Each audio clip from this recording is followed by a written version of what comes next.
नमस्कार दोस्तों, स्वागत है आप सबका आज के क्लास में। दोस्तों, आज के क्लास में हमारा टॉपिक ऑफ डिस्कशन है रिगार्डिंग एक्वाकल्चर, सेरीकल्चर और पोल्ट्री के बारे में, राइट। तो इन तीनों टॉपिक को एक साथ डिस्कस करते हैं, जहां पर सक्सेसिवली डिस्कस करेंगे सबसे पहले एक्वाकल्चर के बारे में, उसके बाद सेरीकल्चर और पोल्ट्री। नाउ यह पार्ट है ज्योग्राफी ऑप्शनल पेपर 2 का, जहां पर एग्रीकल्चर टॉपिक में क्लियरली यहां पर मेंशन किया हुआ है एक्वाकल्चर, सेरीकल्चर, पोल्ट्री के बारे में, राइट। अच्छा, यही नहीं, इसके प्रीवियस ईयर क्वेश्चन भी अगर देख लीजिएगा तो डायरेक्टली ये भी पूछा गया, discuss the potentiality and status of aquaculture in Ganga plain. Now देखो, ये जस्ट एप्लीकेशन बेस्ड है, लेकिन है ना, आपको सिर्फ गंगा प्लेन के बारे में नॉर्मली आजू बाजू वाले रीजन्स में आपको पता रहना पड़ेगा दैट कैसा होता है, राइट। और उसी के बेसिस पे जब जैसे हम लोग पढ़ेंगे ऑब्वियसली उसके हिसाब से समझ पाएंगे, और इसी के बेसिस पे आपको सेरिकल्चर में भी डायरेक्ट पूछ सकता है, इसी के बेसिस पे आपको पोल्ट्री के बारे में भी पूछ सकता है, राइट। तो एक डाइवर्सिफाइड वे में चलो डिस्कस करते हैं। नाउ सबसे पहले देख लेते हैं एक्वाकल्चर। एक्वाकल्चर में हम लोग क्या क्या डिस्कस करने वाले हैं भैया?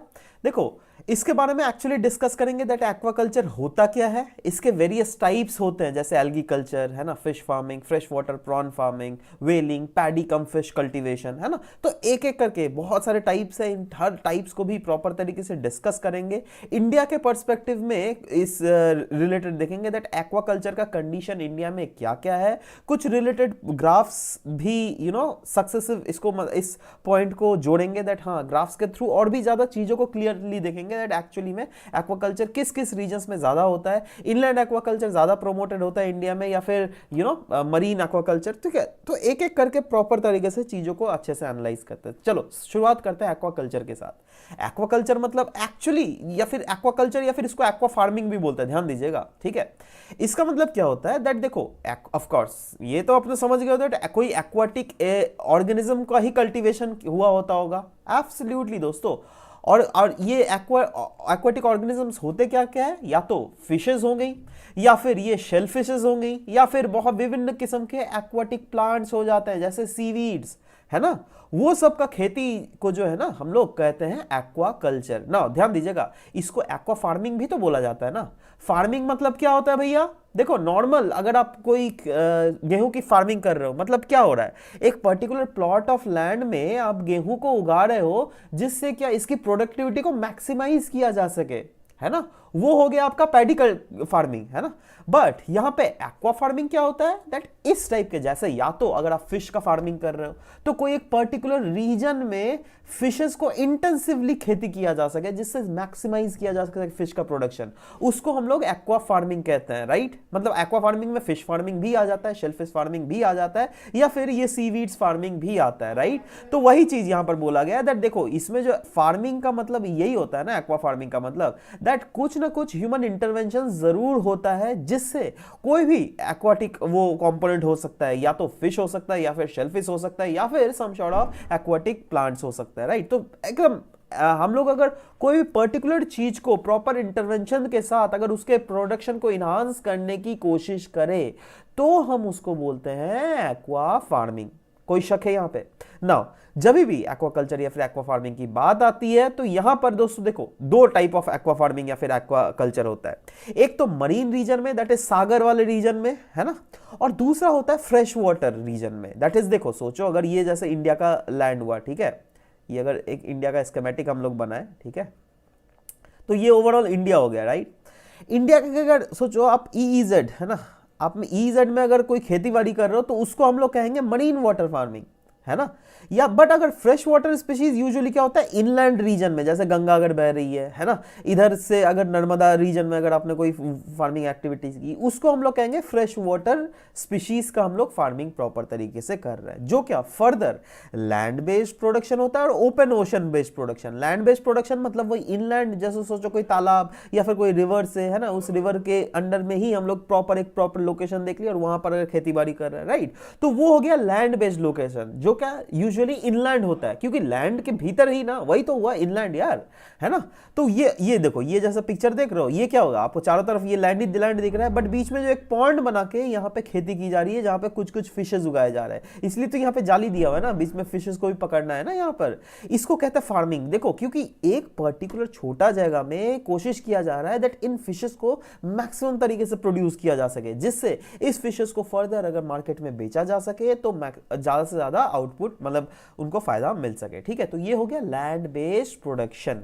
एक होता है ओपन सी प्रोडक्शन, जो क्या सी में होता है। अच्छा, इसमें भी लेकिन दो टाइप के होते हैं, एक तो सी फार्मिंग, जैसे ओपन सी में देखो, जैसे ये सी हुआ ना, सी में देख रहे हो ये इस टाइप के जालियों के कंपार्टमेंट्स बना दिए जाते हैं और इन जालियों के बीच में जो है फिशेस को पाला जाता है बेसिकली, है ना। उनको प्रॉपर फीड दी जाती है जिससे वो अपने आप को रिप्रोड्यूस कर सके, समझ रहे हो। तो एक प्रॉपर कल्चर में इसको प्रोड्यूस किया जाता है। तो एक तो हो गया आपको जाके वैसे फिशेस जो कि एकदम एकदम खारा पानी में मिलता है आपको, है ना, ओशंस में मिलता है, ठीक है।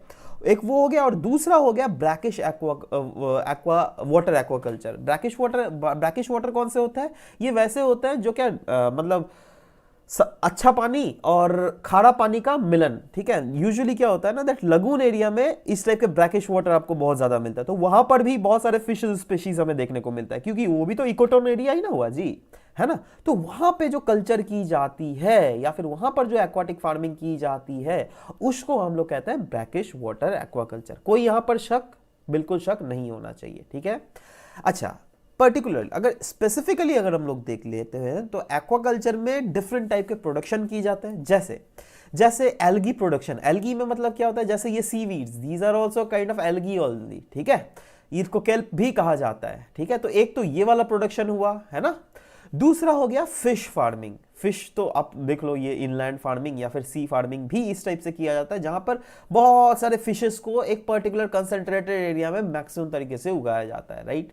तीसरा हो गया श्रिम्प फार्मिंग। अब देखो इस टाइप के जो चाइना में बहुत ज्यादा खाते हैं ना, अब इंडिया में भी खाने लग गए हैं बहुत। कलकत्ता में चले जाइएगा, वहां पे बहुत ज्यादा खाया जाता है, नॉर्थ ईस्ट रीजन में भी खाया जाता है इन सब चीजों को अच्छे से, है ना। मैं क्योंकि नहीं खाता हूं, मतलब बट लोग खाता है ना, वो अलग बात है। एनीवेज, नेक्स्ट हो गया शेल फिश फार्मिंग। ये देखो, ये शेल फिशेस जो होता है ना, इस टाइप के शेल जहां पे पर्ल निकलते हैं, है ना, उन पर्ल की खेती के लिए बेसिकली शेल फिश फार्मिंग की जाती है। समझ रहे हो बात, ठीक है। तो ये सब various kind of aquaculture activities है जो क्या प्रैक्टिस की जाती है। तो ओवरऑल एक्वाकल्चर के बारे में तो आपको जस्ट पता चल गया ना। अब हम लोग जो टाइप्स ऑफ एक्वाकल्चर पर पढ़ेंगे ना, जैसे अभी हम लोगों ने पढ़ा ना ये वाला, देखो ये स्केल्प सीवीड या फिर अदर एल्गी, तो इसको हम लोगों ने तो अभी बता दिया दैट हाँ भैया ये भी एक काइंड ऑफ एक्वाकल्चर होता है, बट इसको डिस्क्राइबली हम लोग इसमें पढ़ेंगे, that is types of aquaculture, जिसमें वेरियस टाइप्स ऑफ एक्वाकल्चर होता है, जैसे algae culture, fish farming, fresh water prawn farming, integrated multitrophic aquaculture, marine culture, shrimp farming, whaling, paddy cum fish cultivation, ठीक है। तो एक एक करके चलो शुरुआत करते हैं। एल्गी पहला देख लेते हैं, एल्गी कल्चर, राइट। अब एल्गी कल्चर में अगर देख लीजिएगा, यहां पे जैसे कि बहुत सारे स्पीशीज ऑफ एल्गी होते हैं, उनको उगाया जाता है। जैसे माइक्रो एल्गी कैटेगरी में जो है ना, बहुत सारे फाइटोप्लैंक्टन मतलब माइक्रोफाइट्स होते हैं। जैसे आप ले लीजिए सीवीड्स, बहुत ज्यादा कॉमन है ना। सीवीड्स यही वाले, ये जो अभी हम लोगों ने दिखाया था ना, ये वाला सीवीड्स ही है ये। अच्छा, आप बोलिएगा यार इसका काम क्या है? देखो इसमें बहुत सारे न्यूट्रिशंस, जी हाँ, माइक्रो न्यूट्रिशंस, बहुत न्यूट्रिएंट्स होते हैं इसमें, पहली बात तो। दूसरा बात, अभी तो बहुत सारे ऐसे भी रिसर्च की जा रही है जहां से सीवीड से बायोडीजल को उगाया जा रहा है। और आपको पता है दुनिया में कितना ज्यादा ओशन है, 71% ऑफ ओशन है, बट अभी भी सीवीड्स का जो कल्टीवेशन है उतना ज्यादा मैक्सिमाइज लेवल नहीं किया गया है। तो कहीं ना कहीं ये एक ऐसा सेक्टर है जहां पर अगर सोचो आप कोई ओशन के आजू बाजू अगर आप रह भी रहे हो ना, तो फ्यूचर में आप अपना इंप्लॉयमेंट अपॉर्चुनिटीज इस सेक्टर में जरूर देख सकते हो, क्योंकि एक तो गवर्नमेंट भी अलाउ कर देगी और कहीं ना कहीं जो प्रोडक्शन भी है ना, उसके लिए आपको ज्यादा इनपुट देना नहीं पड़ता। आपको सिर्फ एक सीवीड को है, आपको उस खारी ओशन में एक प्रॉपर तरीके से रीजन में छोड़ देना पड़ता है, वो ऑटोमेटिकली सब कुछ, वो न्यूट्रिएंट सब कुछ गेन कर लेता है और ऑटोमेटिकली वो बड़ा हो जाता है। समझ रहे हो बात? अच्छा, क्योंकि उनके साइजेस ही इतने बड़े बड़े होते हैं और उनको कुछ पर्टिकुलर इन्वायरमेंट चाहिए अपने ग्रो करने के लिए, इसीलिए प्रॉपरली मैक्सिमम तरीके में, आई मीन मैक्सिमम सिचुएशन में उनको ओशंस में ही उगाया जाता है। बट फ्लड प्लेन्स में भी इनको बहुत ज्यादा उगाया जाता है दोस्तों, सीवीड्स की कल्टीवेशन। ये धीरे धीरे हो रही है, ये धीरे धीरे जो है चलन में हो रही है। अब ये देख रहा है, ये ओपन सी, ये ओपन सीज में भी प्रॉपर देख रहे हो एकदम कंपार्टमेंट बना दिया गया, और इन कंपार्टमेंट के भीतर, सी के भीतर ही, लेकिन देख रहे हो इसके ऊपर में नाव चल रहा है ना। तो ये सी के नीचे ही बेसिकली रहा जाता है। समझ रहे हो बात? तो इसको एल्गी कल्चर कहते हैं। क्लियर है? नेक्स्ट टाइप ऑफ एक्वाकल्चर होता है फिश फार्मिंग। ये तो खैर प्रिंसिपल फॉर्म ऑफ एक्वाकल्चर है, क्योंकि यार एक्वाकल्चर से सबसे पहले दिमाग में आपका यही आएगा, अरे भैया फिश को फार्म किया जा रहा है। जी हाँ, एब्सोल्युटली, इसमें फिश को कमर्शियल वे में बेसिकली फार्म आउट किया जाता है, जिसमें बहुत सारे फिश के स्पीशीज, मतलब ऑलमोस्ट जैसे साल्मन ले लो, कैटफिश, है ना, टिलाफिया, कोड, कार्प, ट्राउट और भी ऐसे बहुत सारे स्पीशीज है जिसको डायरेक्टली उगाया जाता है। अच्छा, इसको क्यों उगाया जाता है? क्योंकि मेन एम यही है दैट इसको अगर ज़्यादा से ज़्यादा प्रोडक्शन किया जाए तो इसकी कमर्शियल डिमांड भी फ्यूचर में बढ़ती रहेगी, है ना। और इसीलिए इसका कमर्शलाइजेशन के कारण ना बहुत समय मरीन रीजन का जो आपका जाके मरीन इन्वायरमेंट है उसको भी नुकसान पहुंचता है।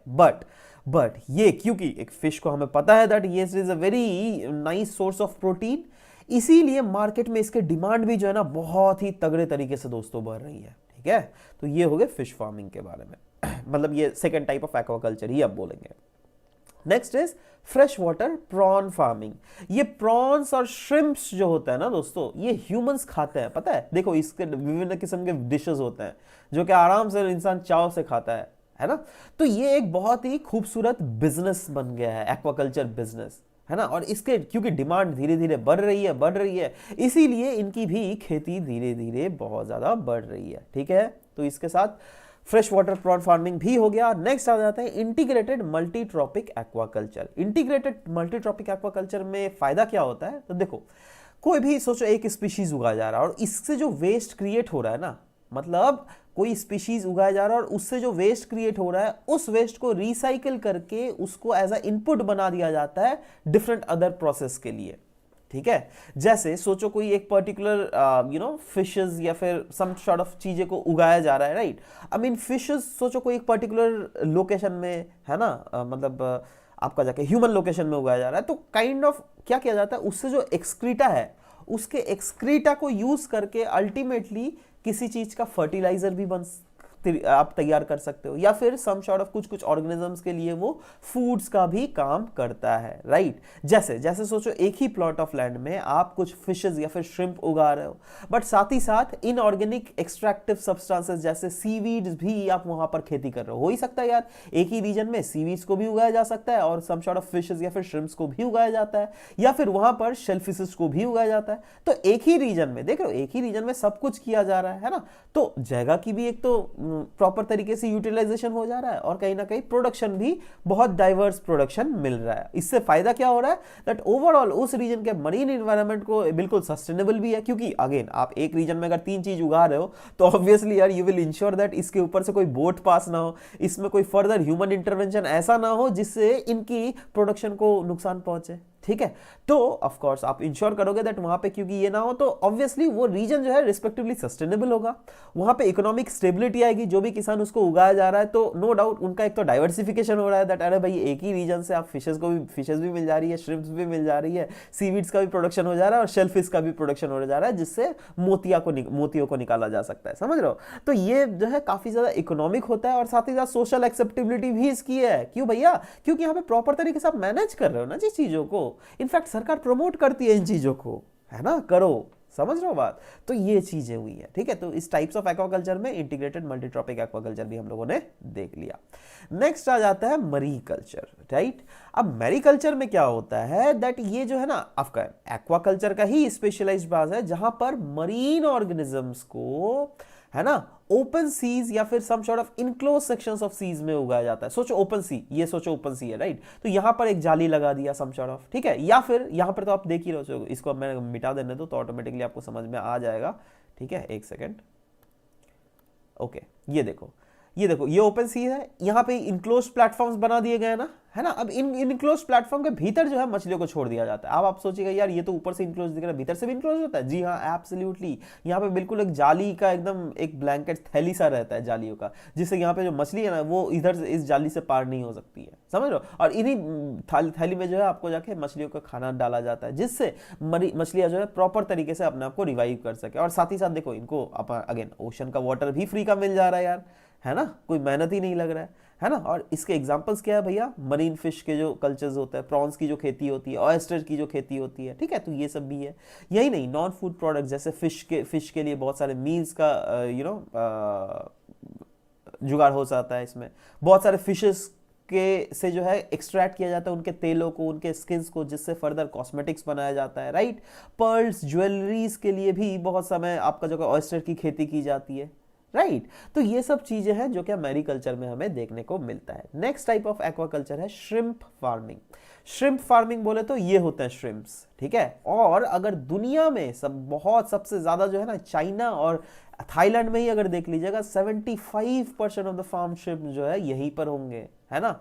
और रेस्ट अगर इस रीजन को छोड़ के दुनिया अलग देखे तो रेस्ट 25% जो है लैटिन अमेरिका में, दैट इज वो साउथ अमेरिका वाला रीजन जो है ना, साउथ अमेरिका वाले रीजन में होता है, जिसमें फर्दर सबसे लार्जेस्ट जो प्रोड्यूसर है वो है ब्राजील। और वहां से सबसे ज्यादा एक्सपोर्ट पता है कहाँ किया जाता है? थाईलैंड में ही। मतलब सोचो थाईलैंड के लोग कितना ज्यादा श्रिम्प्स पसंद करते हैं इस टाइप का, ठीक है। तो ये भी क्यों किया जाता है? ऑफ कोर्स यार ह्यूमन कंजम्पशन के लिए, क्योंकि ह्यूमंस में डिमांड बढ़ रही है ना इन चीजों का, ठीक है। नेक्स्ट इज वेलिंग। अब आप यहाँ पे शॉक हो जाइएगा, यार बड़े वेल्स को पकड़ता है? एब्सोल्युटली, जी हाँ दोस्तों, बड़े बड़े वेल्स जो क्या सी मैमल्स होते हैं उनको पकड़ा। अब देखो ये तो सी मैमल होते हैं, बट इसको भी फिश एक्वाकल्चर के अंडर ही लाया जाता है, राइट। क्यों? क्योंकि अल्टीमेटली इनसे जो भी मुनाफा होता है ना, वो जो है मतलब उस देश के फिशिंग जो बजट होता है उससे ही एक्सट्रैक्ट, मतलब उसी में ऐड अप होता है, राइट। 2/3 ऑफ द वेल्स, जी हाँ 2/3, that is around 67% of the well जो है इट इज कॉट कहां पर? सदर्न ओशंस में, ठीक है। और 50 डिग्री जो लैटिट्यूड है ना उसके नीचे, क्योंकि इस रीजन में वेल्स को सबसे ज्यादा कंड्यूसिव एनवायरनमेंट मिलता है अपने आप को सस्टेन करने को। इसीलिए जो मछुआरे जो भी इन लोग को पकड़ने भी जाते हैं वो लोग भी इसी रीजन में ज्यादा पकड़ते हैं। और रेस्ट जो 1/3 है वो नदर्न पैसिफिक या फिर नदर्न अटलांटिक वाले रीजन में वेलिंग की जाती है, राइट। साउथ अफ्रीका ले लीजिए, साउथ अमेरिका और ऑस्ट्रेलिया, ये तीनों मिलाकर जो है इस रीजन में मिलाकर अराउंड 10% ऑफ द वेलिंग की जाती है। वैसे दुनिया भर में ऐसे इस चीज का रेगुलेशन किया हुआ है दैट नहीं भैया वेल कोई नहीं पकड़ेगा, बट अभी भी बहुत सारे ऐसे देश जैसे जापान ले लो, जापान जो है ना वेल्स को हर समय ही पकड़ता है, क्योंकि एक तो उनका कल्चरल कुछ टैबू है काइंड ऑफ, राइट, दैट कोई कल्चरल चीजों में उनको लगता है वेल, है ना। और नो डाउट उससे जो है काफी ज्यादा ये लोग लिवर्स, उनके लिवर से तेल भी काफी ज्यादा एक्सट्रैक्ट करते हैं और उन तेल को फर्दर बेचा भी जाता है इंटरनेशनल मार्केट में, ठीक है। तो ये भी एक काइंड ऑफ एक्वाकल्चर ही हो गया। नेक्स्ट हो गया पैडी कम फिश कल्टीवेशन। इसमें क्या होता है दैट देखो आप जो है धान की खेती तो कर ही रहे हो, बट धान की खेती हमें पता है दैट धान जो है एकदम एक पर्टिकुलर लेवल ऑफ वाटर में ही धान को आप उगा सकते हो, राइट। अब अगर पानी है तो वहां पे फिशेस भी छोड़ दो भैया, फिशेस भी छोड़ दो और उनको खाने के लिए कुछ कुछ खाद भी छोड़ दो, है ना। तो ऑटोमेटिकली फिशेस जो है अपने आप को ज्यादा जो है नंबर्स में बढ़ाती रहेंगी और इससे किसानों का भी फायदा हो जाता है। एक तीर में दो निशान हो जाता है, दैट भैया इसकी खेती तो हो ही गई और साथ ही साथ इनकी भी खेती हो जाती है, ठीक है। तो इनका भी जो मतलब किसानों का भी जो पैसे हैं वो डाइवर्सिफाई होते हैं, इनकम सोर्स जो है उनकी डाइवर्सिफाई हो रही है। और ये भी एक सॉर्ट ऑफ एक्वाकल्चर ही है जो क्या प्रैक्टिस की जाती है। क्लियर है? तो इसी के साथ टाइप्स ऑफ एक्वाकल्चर भी हम लोगों ने देख लिया। अब देख लेते हैं पॉलिसी इनिशिएटिव्स जो कि इंडिया में बेसिकली लाई करती है एक्वाकल्चर को प्रमोट करने के लिए। एक ड्राफ्ट नेशनल फिशरीज पॉलिसी 22 लाया गया था जिसको मर्ज किया गया था फर्दर 3 पॉलिसीज को मिलाकर, that is national policy on marine fisheries 2017, draft national inland fisheries and aquaculture policy and draft national mariculture policy, है ना। इन तीनों को मिलाकर बेसिकली इस पॉलिसीज ये भी ड्राफ्ट पॉलिसी ही है जो कि फॉर्मेशन किया गया, इसका इंप्लीमेंटेशन होना है, जिसका मेन एम है दैट कैसे कंसोलिडेट करें सेक्टोरल गेन्स को। अभी तक क्या हो रहा था दैट देखो ये मरीन पॉलिसीज भी जो है ना इनके भी अलग अलग पॉलिसीज बने हुए थे, है ना।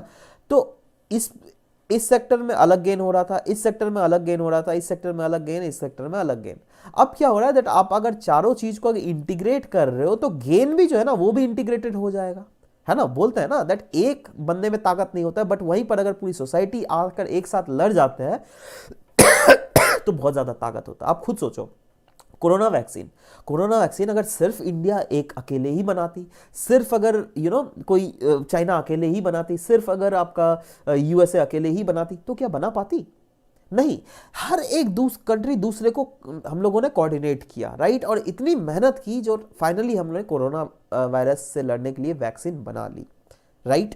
तो वो क्या हुआ दैट एक साथ अगर आप काम कीजिएगा तो गेन जो होता है वो ज्यादा मैक्सिमाइज किया जा सकता है। इसीलिए यहां पर भी जो फिशरीज पॉलिसीज है ना उनको सेक्टोरल नहीं रखकर एक इंटीग्रेटेड वे में चैनलाइज किया जा रहा है जिससे गेन को भी मैक्सिमाइज किया जा सके, राइट। यही नहीं, फोकस इंटरवेंशन होगा, है ना, एंड रिक्विजिट इम्पिटस दिया जाएगा उस रीजन में ऑफ द कंट्री में जहां पर फिशरीज का जो एक्वाकल्चर का जो पोटेंशियल है ना उसको आराम से एक्सट्रैक्ट किया जा सकता है, तो उस रीजन्स में ज्यादा फोकस किया जाएगा यहां पर। समझ रहे हो बात? नेक्स्ट ऑप्टिमली हार्नेस किया जाएगा फिशरीज रिसोर्सेज को।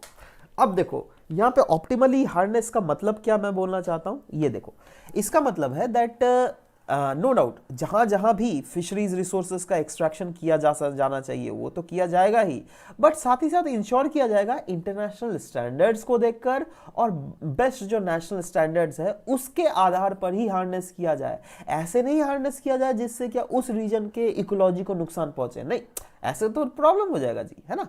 नेक्स्ट इज एम है दैट फिशर्स या फिर फिश फार्मर्स के इनकम को कैसे मैक्सिमाइज किया जा सके, है ना। अब उनका इनकम को कैसे मैक्सिमाइज किया जाएगा, जब प्रोडक्शन मैक्सिमाइज होगा, क्योंकि प्रोडक्शन मैक्सिमाइज होगा तो ही वो मैक्सिमम चीजों को मार्केट में बेच पाएंगे, है ना। अच्छा यही नहीं, इनकम तो बढ़ेगा ही बट साथ ही साथ इसको एक्सपोर्ट बास्केट में भी टॉप में लाना है ना, मतलब मैक्सिमम जिससे इंडिया से एक्सपोर्ट हो सके। क्योंकि आप खुद सोचिए यार 7,500 किलोमीटर का इतना बड़ा कोस्ट लाइन इंडिया को मिला हुआ है ना, मतलब ये तो वरदान है एक बहुत बड़ा, है ना। इसका अगर अपन प्रॉपर तरीके से इस्तेमाल ना करें तो यार फिर तो अपने में लालत है, राइट। तो इसलिए हमें इंश्योर करना पड़ेगा दैट इसकी मैक्सिमम से मैक्सिमम जो है हम प्रोडक्शन कर सके। यही नहीं, फुल्ली तरीके से हार्नेस किया जाना चाहिए एंड कैप्चर किया जाना चाहिए इस फिशरीज के पोटेंशियल को, जिससे ओवरऑल फिश प्रोडक्शन को और प्रोडक्टिविटी को इन्हांस किया जाना चाहिए। यही नहीं, बहुत सारे फिशिंग प्रैक्टिसेस जो अभी भी चल रहे हैं ना वो भी ओल्ड स्कूल प्रैक्टिसेस ही चल रहे हैं, तो इंश्योर करना पड़ेगा दैट मॉडर्न प्रैक्टिसेस का इस्तेमाल किया जाए। और यही नहीं, मॉडर्न प्रैक्टिस का इस्तेमाल करते करते इंश्योर करना पड़ेगा दैट रैशनल तरीके से फिश कल्चर को प्रमोट किया जाए, है। ऐसा तरीका नहीं हमें अपनाना चाहिए जिससे इन्वायरमेंट को नुकसान पहुंचे, राइट। और ओवरऑल जिससे ये फिश बास्केट जो है वो भी डाइवर्सिफाई हो सके, है ना।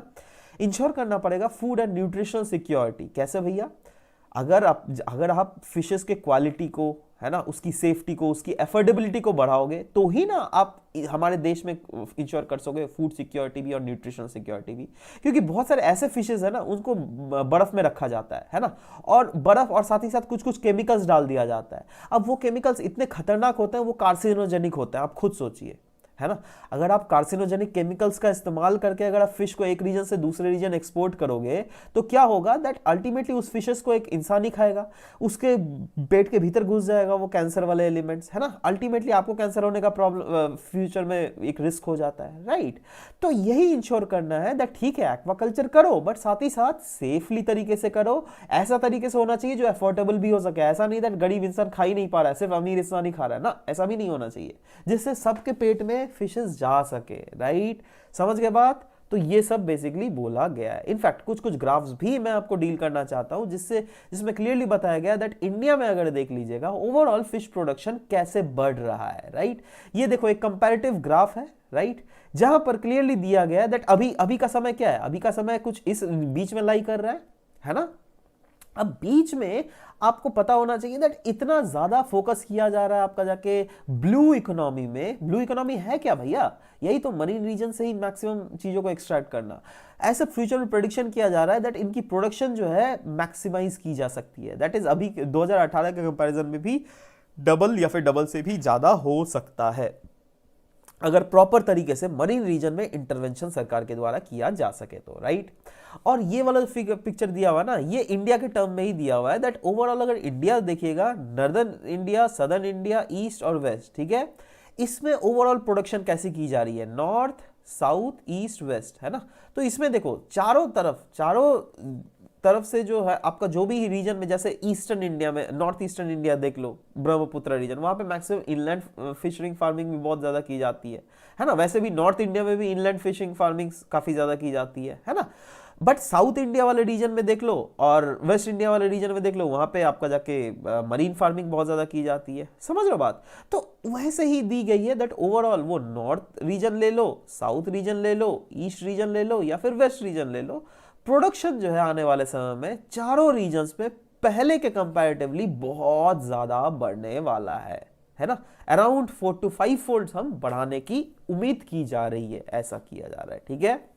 तो चलो दोस्तों अभी यहीं तक यहाँ पे रहने देता हूँ। बाकी जो नेक्स्ट के सेशंस है जहाँ पर सेरिकल्चर और पोल्ट्री भी प्रॉपर तरीके से हम लोग ऐसे ही होलिस्टिक वे में डिस्कस करेंगे और ऐसे भी डिस्कस करेंगे दैट कैसे इसके रिलेटेड जो है हम लोग आंसर्स को प्रॉपर तरीके से एनालाइज करके उसको लिख सकते हैं, राइट। तो चलो मिलते हैं नेक्स्ट क्लास में, बाय बाय, टेक केयर।